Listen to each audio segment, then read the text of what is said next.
होली की आत्मा। बचपन से शहर में रहने वाला मनोज इस साल होली की छुट्टियों में अपने गांव दुर्गापुर वापस आता है, जहां उसे देख पूरा गांव खुशी से झूम उठता है। जब गया था तब इतना सा था और अब देखो कितना बड़ा हो गया है।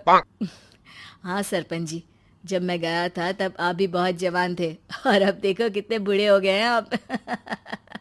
चलो चलो बढ़िया है। बच्चा घर वापस आ गया। इसी खुशी में आज रात पार्टी होगी।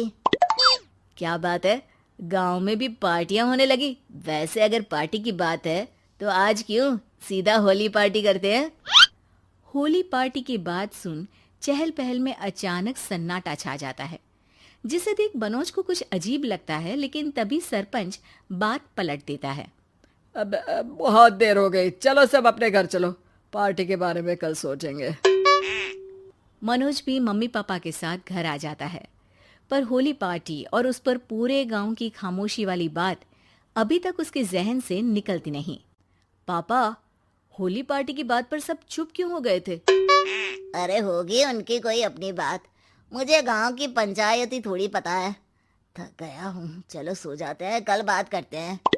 पापा की बात मानते हुए मनोज भी सोने चला जाता है। आज तो छुपा लिया, लेकिन हफ्ते बाद जब होली का दिन आएगा तब इसे कैसे रोकोगे? अगली सुबह सूरज के साथ ही मनोज भी गांव घूमने निकल जाता है, जिस पर रास्ते में उसे अपनी ही उम्र के कुछ लड़के भी मिलते हैं, जिनसे दोस्ती कर अब वो उनके साथ घूमने लगता है।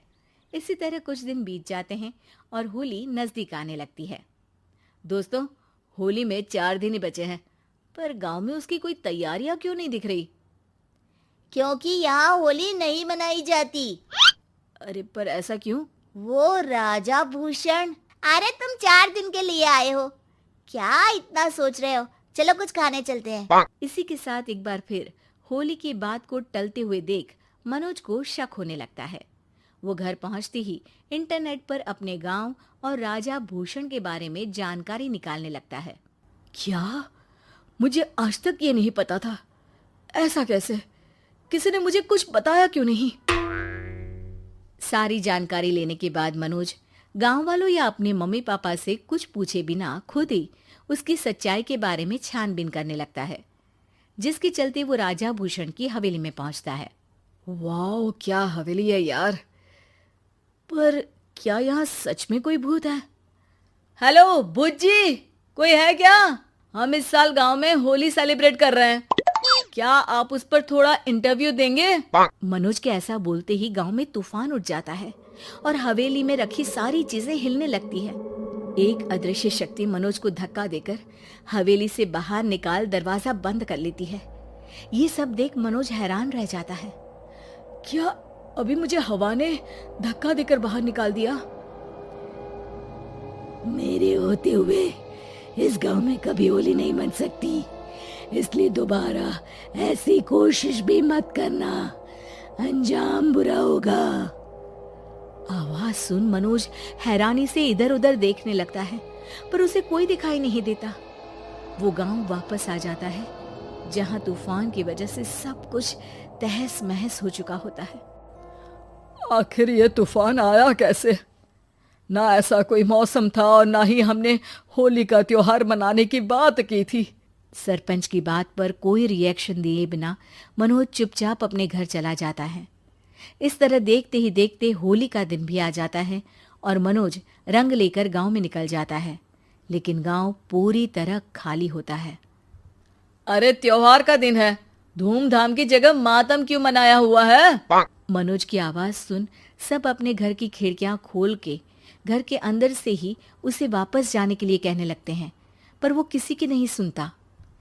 तुझे पहले भी समझाया था, अगर होली खेलने की कोशिश भी की तो अच्छा नहीं होगा। अरे बात मान लो बेटा, तुम्हें सच नहीं पता। मुझे सब पता है। सालों पहले इस राजा ने एक अंधविश्वास फैलाया और आप लोग आज तक उसे मानते आ रहे हो। अरे बेटा, जब तुम पैदा भी नहीं हुए थे उससे भी बहुत पहले से इस गांव पर होली का श्राप है। अगर गांव में होली का त्योहार मनाया जाता है तो प्रलय आना पक्की बात होती है।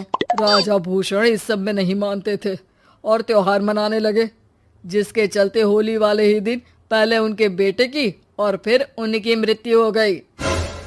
तभी से गांव की रक्षा के लिए उनकी आत्मा उस हवेली में रह रही है। सबकी बातें सुन मनोज उलझन में पड़ जाता है। सोचना भी मत मनोज, अगर तुमने इस परंपरा को तोड़ने की कोशिश भी की तो उसका परिणाम इस गांव और गांव के लोगों के लिए अच्छा नहीं होगा। मुझे भी यकीन नहीं हो रहा कि आप लोग एक बेतुकी बात को मानकर सालों से रंगों के त्योहार को मातम की तरह मनाते आ रहे हो। मनोज किसी की कोई बात ना मानते हुए पूरे गांव में रंग बिखेर देता है, जिसके तुरंत बाद वहां तूफान के साथ बिजलियां गरजने लगती है।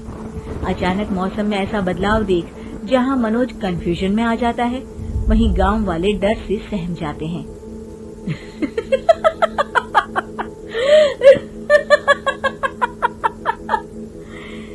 इस लड़के ने हमारे जैसे सिर्फ अपने स्वार्थ के लिए नहीं बल्कि पूरे गांव की खुशियों के लिए यहाँ होली मनाई है, जिस वजह से अब इस गांव पर होली का श्राप टूटता है।